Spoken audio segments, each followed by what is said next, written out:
tell y'all a story. When I was like 24, I didn't have a vehicle.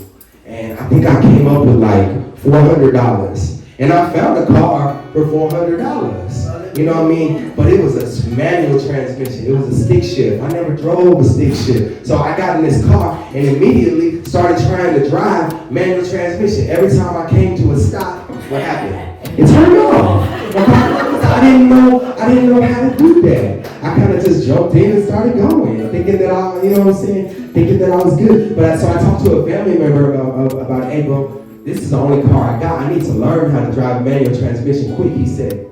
He told me, skip the first gear.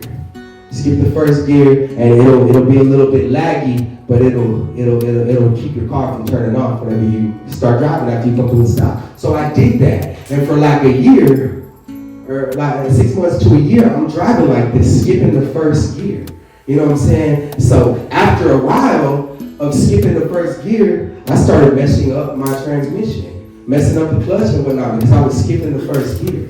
So I had to go back, spend a bunch of money to get it repaired, and then go back and start learning how to drive manual transmission without skipping the first gear. Some of us as ministers, we skip the first gear.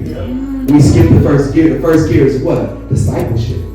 You feel me? We think that just because we get a couple little months under our belt, clean and sober, we can go out and start making disciples before we even became a disciple ourselves.